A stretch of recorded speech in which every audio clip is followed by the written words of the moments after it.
전에 같으면 우리가 상상도 못했잖아요. 어떻게 불경하게 예배 드리는데 모자 쓰고 어떻게 마스크를 하고 어떻게 그렇게 정갈하게 해라. 그런데 지금은 시국이니만큼 우리가 마스크를 착용하고 예배 드립니다. 얼마나 불편하시겠어요. 찬양할 때는 특별히 여러분이 마스크를 꼭 끼고 계시지만 말씀 들을 때 답답하면 뺐다 꼈다 하세요. 저는 이거를 착용하는데 놀랍게도 제가 얼굴이 이렇게 큰지 몰랐습니다. 이게 자꾸 끊어지는 거예요. 벌써 몇 번째 끊어졌는지 모릅니다. 이렇게 끊어졌어요.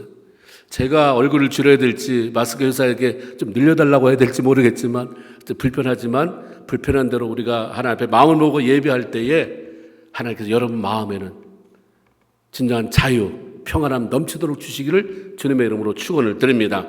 안경을 뺀 것도 제가 안경을 뺀 게 여러분을 좀 잘 안 보이고 제가 원고도 잘 보이기 때문에 그렇습니다. 여러분 좀 덜 잘 보이는 게 어떤 때는 은혜가 될 때가 있어요. 그래서 제가 마음의 눈으로 확실하게 보고 제가 편한 대로 안경을 좀 벗었습니다. 양해해 주시기를 바라고요. 이스라엘 백성들이 드디어 넘쳐 흐르던 요단 강을 건넜습니다. 요단 강이 갈라져서 길이 만들어짐으로 장정만 60만, 여기에 산출된 약 200만 명이라고 추정되는 남녀, 노소 모든 사람들이 마른 땅처럼 강을 무사히 건너가게 됐습니다. 하나님께서 두 번째로 요단을 건넌 이후 두 번째로 요단강이 갈라지게 하는 기적을 일으키셨는데 이 일을 통해서 하나님이 자신의 택한 백성을 얼마나 변함없이 사랑하시는지, 얼마나 끝까지 책임지고 인도에 가시는 분이신지를 아주 분명하게 보여주셨습니다.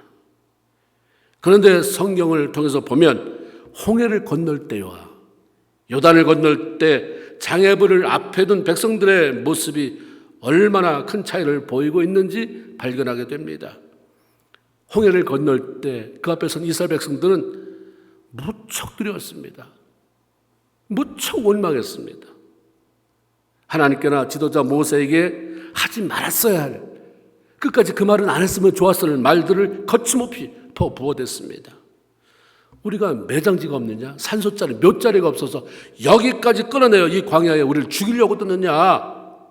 힘들어도 널 따라 나오기보다는 애굽에서 그 애굽 사람 수발들다가 그들 섬기다가 죽는 것이 광야에서 죽는 것보다 훨씬 더 나았겠도다. 악에 받쳐서 말을 하죠. 사람이 말을 할 때 해야 될 말이 있고 하지 말아야 될 말이 있어요. 부부간에도 아무리 화나도 참아야 될 말이 있어요. 주의 종과 백성들, 성도들 사이에도 마찬가지고 하나님과 성도들 사이에도 마찬가지예요. 이번에 응답 안 하시면 꽉 죽어버릴 거예요. 하나님 떠납니다. 굉장히 배짱 있는 말 같지만 이거는 굉장히 무례한 말이잖아요. 그들은 하나님께서 애굽에 내린 모든 재앙 다 목격한 사람들입니다. 마지막 장자가 죽어나가는 10번째 그 순간에 애굽의 장자들은 다 죽어갔는데 자기들만 보호됐어. 자기들 장자만 보호돼서 한 명도 죽은 사람이 없던 것들을 경험했던 사람들입니다. 그런데 그 사건들을 통해서 그들이 미스한 게 뭐냐면 놀라운 기적을 보았는데 믿음은 못 키운 거예요. 많은 사람이 삶에서 어려움을 당하죠. 신앙인들만 얘기해 봅시다. 우리가 시험을 당하기도 하고 어려움을 당하는데 어떤 사람은 그 시험을 통해서 어려움을 통해서 믿음을 키우는데 어떤 사람은 그냥 거기서 죽어버리는 사람이 있어요. 삶이 끝나버려요. 영적인 삶이 자라지도 않습니다. 자꾸 뒤로 가버리는 시들어버린 줄기에서 꽃이 피우지 못하고 열매를 맺지 못하는 것처럼 그렇게 신앙생활의 명맥을 유지해 나가는 사람도 있더라는 말씀입니다. 그러니까 홍해를 건너고 구름기둥 불기둥 만나를 다 경험했어도 한 번도 감사할 줄 몰랐고 원망만 하다가 가나안에 들어가 보지도 못한 채 고생 끝에 광야에서 죽어버렸습니다. 그런데 요단을 건넌 사람들, 그 사람들을 살펴보면 놀랍게도 원망을 하네요. 여호수아가 요단을 건너기 위해 데리고 온 날이 하필이면 시기적으로 요단 물이 불어 넘치는 바로 그때였습니다. 여자, 노인, 노약자들, 어린아이들 이끌고 여기를 건너는 것은 정말 불가능한 그러한 시점에 그들이 여기 와 있었습니다. 물론 그들 뒤에는 홍해 때처럼 애국 군사가 쫓아오는 것처럼 자기를 죽이려고 쫓아오는 사람은 없었습니다. 그러나 그렇더라도 물이 다 감하기를 기다리면서 언제까지 여기에 머무를 그럴 수 있는 사정은 아니에요. 그런 노릇 아닙니다. 정말 한숨과 절망이 저절로 나오지 않을 수 없는 그런 상황이었습니다. 그런데도 불구하고 그들은 원망하지 않습니다. 지도자 여호수아가 이끄는 대로 하나님 말씀에 그저 순종할 뿐이었어요. 왜 그랬을까? 어려운 시기에 그들은 믿음을 키운 거죠. 모세가 죽기 전에 들려주었던, 모세의 성전에 들려주었던 말씀을 잡았고 여호수아를 통해서 들려주신 하나님의 말씀, 정탐하고 돌아가는 사람들을 통해서 여러 사람들도 하나님을 알더라. 우리에 대한 소문만 들었는데 우리가 지나왔던 것들을 훤히 꿰뚫고 알면서 그 가운데 하나님이 하셨다는 것을 알고 하나님을 두려워하더라. 이런 이야기를 통해서 믿음을 키운 것 같습니다. 그래서 하나님께서 여호수아를 통해서 명령하신 대로 제사장이 언약궤를 메고 앞으로 갈 건데 따라가라. 그럼 그냥 따라갔어요. 너무 배작 따라가지 말아라. 2000규빗의 거리를 두고 따라라. 이렇게 얘기하시니까 또 그렇게 순종했습니다. 이스라엘 백성들이 원망하지 않았는데도 하나님은 그들의 필요를 채워줬습니다. 원망해야만 뭐가 이루어지는 게 아니잖아요. 원망하지 않았는데 필요가 채워졌습니다. 말씀대로 순종했는데 기적적으로 요단은 갈라졌습니다. 원망에서도 홍해는 갈라졌지만 그들은 원망의 습관을 버리지 못하고 광야에서 죽었습니다. 그러나 원망 없이 순종으로 요단을 건넌 사람들은 계속해서 여리고 성도 정복하게 됐고 결국은 목적했던 약속의 땅 가나안에 들어간 거죠. 물론 다음에 변질은 됐지만 어쨌든 원망 없이 순종하고 따라갔을 때 길이 열려졌습니다. 이스라엘 백성들이 요단강이라는 엄청난 장애물을 통과할 수 있었던 것은 그들이 어떤 기발한 아이디어를 냈기 때문이고 특별한 방법을 사용해서가 아니라 하나님을 신뢰하고 하나님 말씀대로 따랐을 때 하나님이 알아서 그들의 길을 열어줬기 때문에 건너갈 수 있었던 것입니다. 이 땅에 믿음의 사람으로 살아가는데 가장 지혜로운 것은 내가 뭘 하려고 애쓰는 게 아니라 하나님으로 일하시도록, 하나님 내가 믿습니다. 하나님은 충분하실 수 있습니다. 하나님 그걸 왜 못하시겠어요? 하나님 난 믿고 따라갑니다. 아멘입니다. 뭐라고 말씀하세요? 난 아멘하고 따라가겠습니다. 그리고 하나님 일하시게 만드는 것, 이게 최상입니다. 히브리서 4장 2절에 들은 바 말씀이 저에게 유익되지 못하는 것은 듣는 자가 믿음으로 화합지 아니했기 때문이다. 이런 말씀이 있습니다. 똑같은 말씀이 주어져도 믿음으로 반응하는 사람에게는 유익이 되고 자신의 사랑나는 것을 경험하게 되지만 믿음으로 반응하지 못하면 오히려 그 어려움이 자기를 망하게 만들고 하나님을 떠나게 만들고 시험에 들게 하는 경우가 생기는 것입니다. 믿음으로 반응하면, 어려움이 와도 믿음으로 반응하면 내가 기대치 못한 일들이 벌어지는 거고 하나님의 기적을 경험하게 되는 것이고, 그래서 나는 어려움을 통과했는데 평안할 때는 못 느끼던 그런 기쁨도 느끼고, 내가 어려움을 통과하고 났더니 내 믿음이 더 자랐다, 내가 성숙했다고 고백도 할 수 있게 되는 것입니다. 우리가 원망으로 반응하면 아무 유익이 없잖아요. 그 기간 내내가 고통스러울 뿐입니다. 혹시라도 지금 여러분이 어려움을 지나고 있는 시간입니까? 그 고통스러운 시간이 되지 않도록, 그 기간이 너무 지루하고 고통스러운 시간이 되지 않도록 빨리 바꿔야 돼요. 원망 대신 감사, 그리고 하나님 무슨 말씀하셔도 그 상황 속에서 순종하는 것을 보여드리는 그런 모습으로 바꿔가야 하는 거죠. 하나님께서 가르쳐주지 않아서 모를 때는 부르짖어야죠. 하나님 어떻게 해야 됩니까? 알려주세요. 그리고 응답받고 인도하심을 구해야 되지만 하나님께서 분명히 알려주셨으면 믿음 가지고 말씀대로 순종하면 되는 거예요. 계속 부르짖고 있지 마시고 알았으면 아는 거 실천하세요. 다른 거 알려달라고 하지 마시고 알려주신 말씀 실천할 수 있도록, 그렇게 행할 수 있도록, 순종할 수 있도록 능력 달라고 하나님 앞에 기도해야 할 것입니다. 이스라엘 백성들이 요단 건너는 일을 마쳤을 때 하나님께서 여호수아에게 한 가지 분명한 말씀을 명령합니다. 이스라엘 백성들 가운데 12사람을 택해라. 제사장이 하나님의 언약궤를 메고 서 있는 요단강 바닥에 들어가서 돌을 가져다가 너희가 묻게 될 곳에 갖다 두라 하는 말씀 주어졌습니다. 여호수아나 제사장들 모두 도대체 돌을 무엇에 쓰시려고 하시는가? 돌이 필요했다면 건너올 때 진작 말씀하시지. 다 건너가고 났는데 왜 지금 말씀하셔서 두 번 일을 하게 하시나? 미리 말씀은 얼마나 좋겠어 하면서 얼마든지 마음으로 짜증을 내면서 반응할 수도 있었을 것입니다. 지도자로서 여호수아는 그 누구보다도 200만 명이나 되는 백성들이 한 명도 사고당하지 않고 무사히 요단강을 통과해 가기 원했을 것이고 마침내 무사히 마른 땅에 당도했을 때 얼마나 안도의 한숨을 내어 쉬었겠습니까? 그런데 다시 명령이 몇 사람을 뽑아라. 지파에 한 명씩 12명을 뽑아서 다시 들어보내서 돌 가져오게 해라. 얼마나 마음이 힘들었겠습니까? 200만 명의 백성들이 요단을 다 통과하도록 하나님의 언약궤를 메고 그 자리에 꼼짝없이 요단강 바닥에 서 있던 제사장들 역시 얼마나 간절하게 일이 맞춰지기를 기다렸겠습니까? 다 갔다니까. 백성이 다 멈췄다니까. 다 넘어갔다니까. 이제 멈췄던 자리에서 우리도 나가면 되겠구나. 이제 우리도 무치로 나가는구나. 그런 줄 알았는데 하나님의 명령으로 돌을 가지러 다시 들어오는 사람이 생겨나서 나갈 수가 없게 됐습니다. 그럼에도 이들은 하나님의 말씀에 기꺼이 순종하고 최선을 다했습니다. 아까는 많은 사람이 계속해서 끊임없이 자기들 곁을 지나간 거 아니에요. 근데 다 건너가고 사방에 아무도 없습니다. 어깨에 벗기를 맨 사람만 탈락 남아있으니 얼마나 무서웠겠습니까? 두려웠을 것 같아요. 사방에 시퍼렇고 다 건너갔는데 우리만 못 건너간다면, 이런 마음이 들었다고 한다면, 만일 그런 생각이었다면 굉장히 무서웠을 거예요.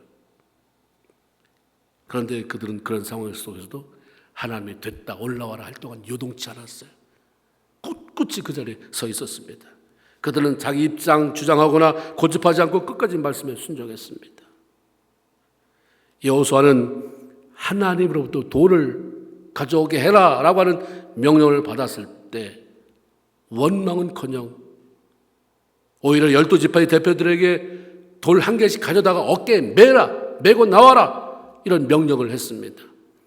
어깨에 메라고 하는 것은 들고 나오는 게 아니에요. 손에 쥐고 나오라가 아니라 어깨에 메라고 하는 것은 큰 거죠. 크다는 거예요. 무겁다고 하는 거예요. 여러분이 요만한 조약돌을 가져올 때 뭐 하려고 어깨에 메겠어요? 무거운 거 우리가 어깨에 메잖아요. 들고 다니다가 들고 오기도 힘들 때 어깨에 들러 메잖아요. 크다는 거예요. 무겁다는 거예요. 이왕 주워가지고 오는 것 아무거나 가져오지 말고 이왕이면 큰 것 가져와라. 쓸만한 것 가지고 와라 명령하면서 하나님의 부탁에 억지로가 아니라 최선을 다하는 모습을 우리에게 보여주고 있습니다. 시대를 초월해서 하나님께서 함께 하시고 사용하는 사람들의 삶의 방식은 다 똑같아요. 항상 믿음과 순종 그리고 최선을 다하는 삶입니다. 어떻게 하면 빠져나갈까가 아니라 플러스 원이에요. 하나 더, 한 번 더 하자. 하나님 여기까지 하라고 했지만 한 번 더 할까요, 하나님? 마지못해. 어떻겠어요? 여러분이 뭘 좀 시켰는데 마지못해 징징거리고 하면 차라리 관둬라. 내가 할게. 마음 안 들겠어. 그런 마음? 하나님 그런 마음 보시잖아요. 차라리 관둬라. 너 아니어도 할 사람은 쌓였다. 차라리 억지로 하지 말고 그냥 내버려둬. 네가 억지로 해서 다른 사람도 못하는 거 아니냐. 믿음의 사람들은 항상 믿음, 하나님의 사람은 믿음, 순종, 그리고 최선을 다하는 삶. 그들에게는 결코 원망하며 마지못해 흉내만 내는 그런 삶은 없었어요. 하나님은 무엇에 쓰시려고 요단 강 바닥에 있는 돌을 끄집어 내오라고 하셨을까? 7절에 언약궤가 요단을 건널 때에 요단 물이 끊어졌으므로 이 돌들이 이스라엘 자손들에게 영원히 기념이 되게 되리라.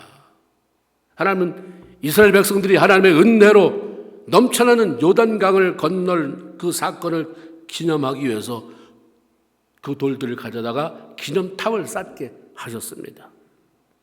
기념이란 무엇인가 뜻깊은 일을 잊지 않고 마음속에 계속 되새기며 간직하는 것을 의미하죠.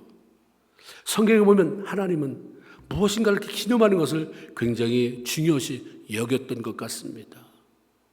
말라기 3장 16절에 보면 여호와를 경외하는 자와 그 이름을 존중히 여기는 자를 위하여 여호와 앞에 있는 기념책에 기록하였느니라, 이런 말씀했습니다.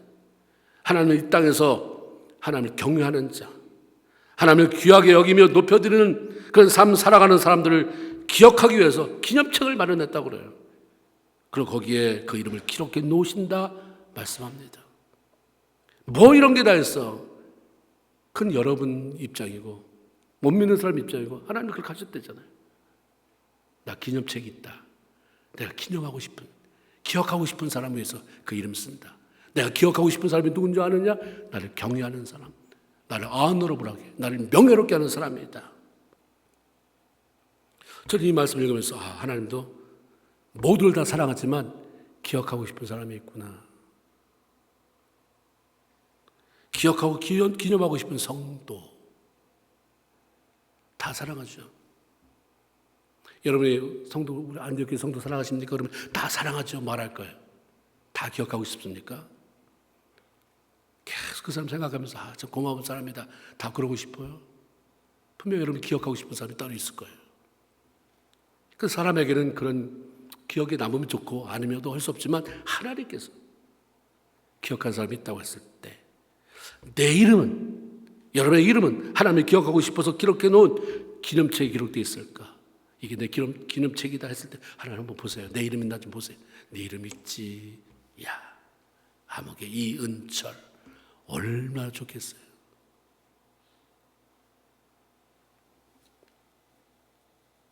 출애굽기 17장 14절에 여호와께서 모세에게 이르실 때 이것을 책에 기록하여 기념하게 하고 여호수아 교회에 들려서 외우게 해라. 내가 아말렉을 없이하여 천하에서 기억도 못하게 하리라.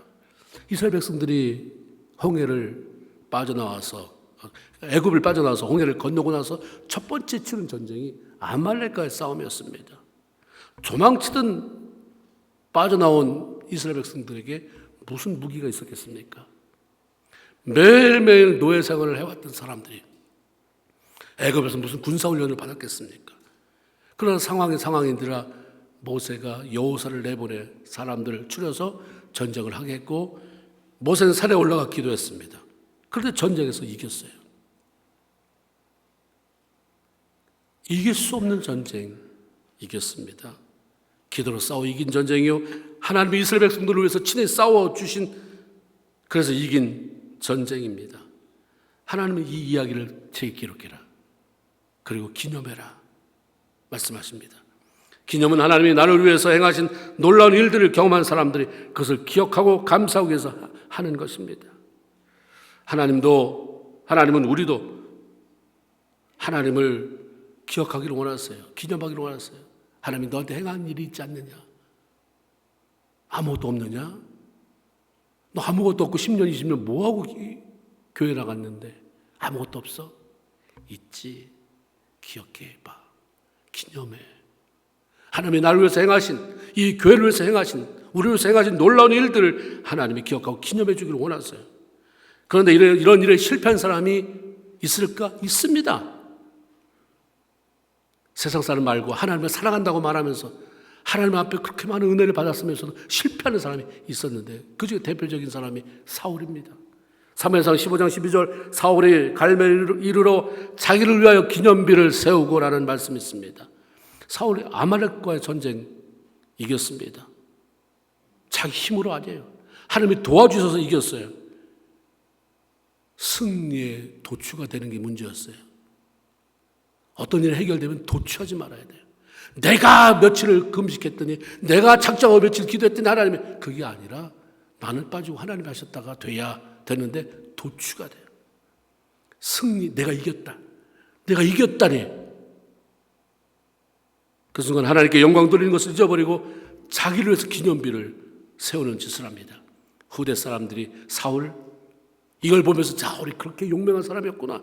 초대 왕일 뿐만 아니라 전쟁에 능한 자였구나. 이겼구나.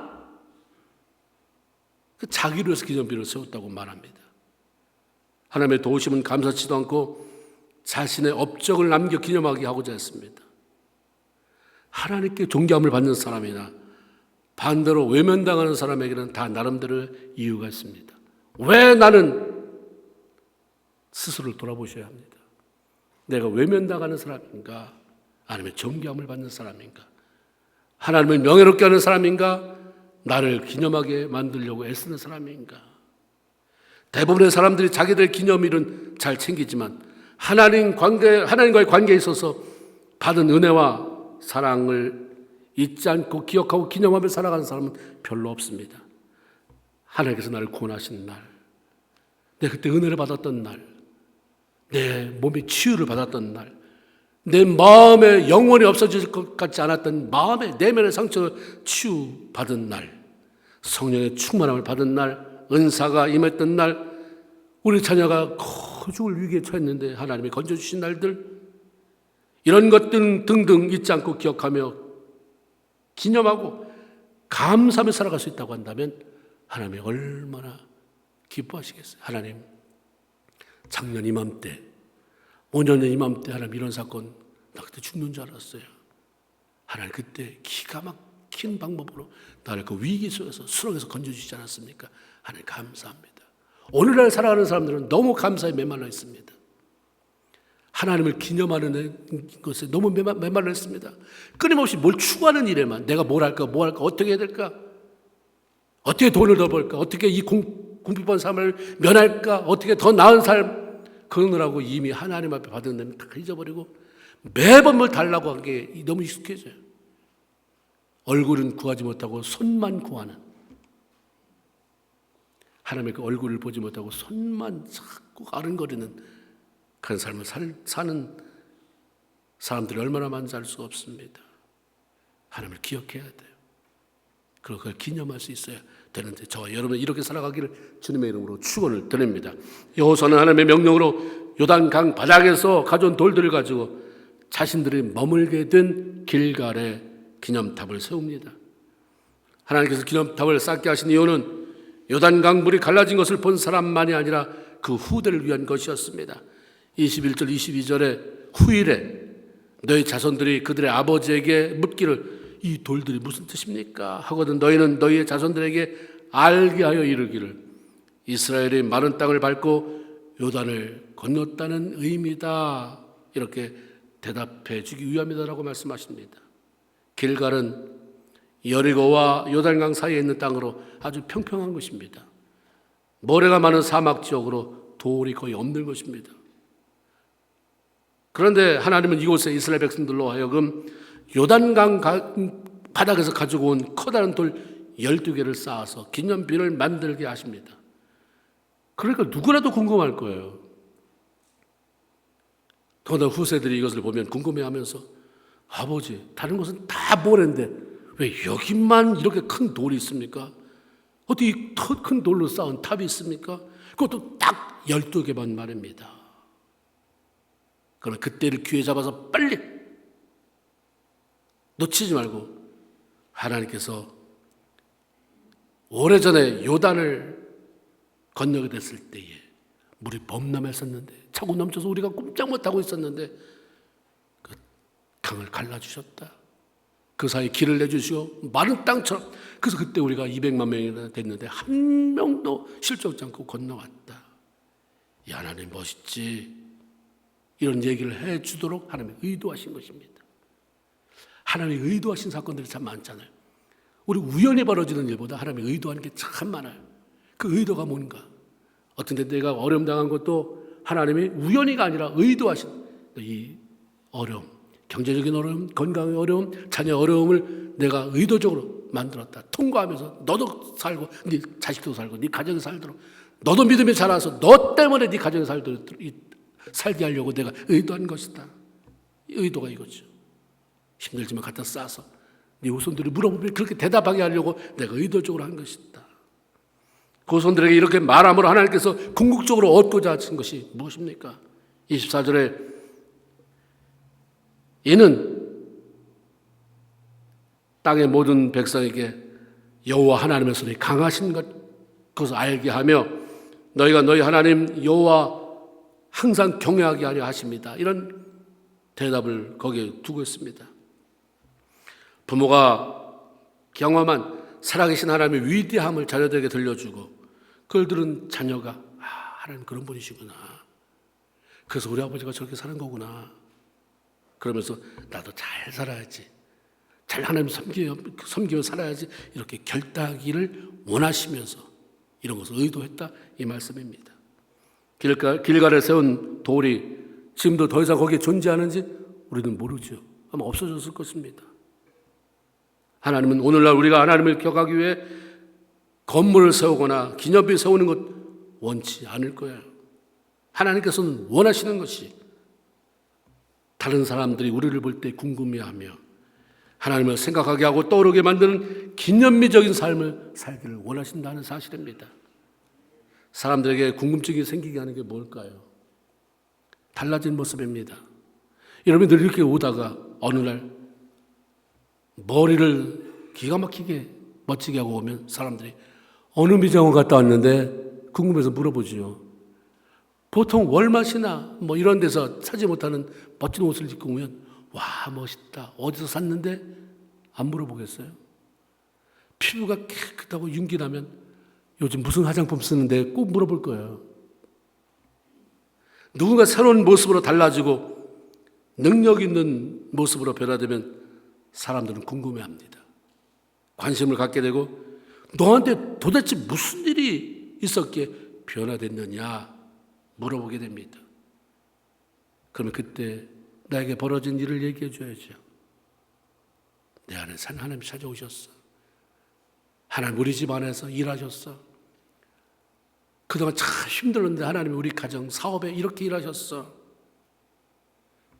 그 놀라운 일을 말하며 도전을 주기를 원하세요. 영적인 변화 달라지면 하나님과의 분명한 만나면서부터 시작이 되죠. 시편 34편 8절에 보면 너희는 여호와의 선하심 하나님이 얼마나 좋은지를 맛보아 알아라. 맨날 네 부인에게만 듣지 말아라. 맨날 간증하는 사람들 얘기만 듣지 말아라. 네가 맛봐라. 네가 한 번도 맛보지 못하고 사과가 맛있대. 하나님 참 좋으신 분이래. 은혜가 넘치신데 너 그 은혜 알아? 하나님의 사랑인 거 알아? 맛봤어? 맛을 보지 못했어요. 그럼 어떻게 그 말하냐? 들었거든요. 욥기 42장 5절에 그래서 이렇게 말합니다. 내가 주께 대하여 그동안은 귀로만 듣기만 하였는데 이제는 내가 주로 눈으로 뵙습니다. 하나님을 경험한 사람만이 그분을 제대로 알 수 있고 변화를 경험할 수 있습니다. 변함이 없어서 좋기도 한데 변함이 없으면 성장하지 못하고 그 자리에 머물러 있다고 하는 것과 연결된다면 그건 최악이에요. 하나님 우리가 변함없는 모습으로 신앙생활을 하기를 원하지만 그것은 변덕 부리지 말라는 얘기지 성장하지 말라는 변함없음이 아닌 것입니다. 우리가 하나님을 제대로 경험하고 만나고 변화를 경험하면 변화를 통해서 나의 변화를 통해서 누군가가 궁금해하며 물어보고 듣고 도전을 받게 되는 것이죠. 하나님을 경험한 것을 기억하고 기념하며 사는 사람들의 삶은 자연적으로 변함없이 그분과 동행하는 삶으로 이어질 수밖에 없는 것입니다. 평생 하나님께 기념이 되는 삶, 하나님을 기념하게 만드는 삶 살아가는 저희 여러분 모두가 되기를 주님의 이름으로 축원을 드립니다. 아멘. 기도합시다. 하나님 고맙습니다. 복된 성일 또다시 주 앞에 나와 예배하게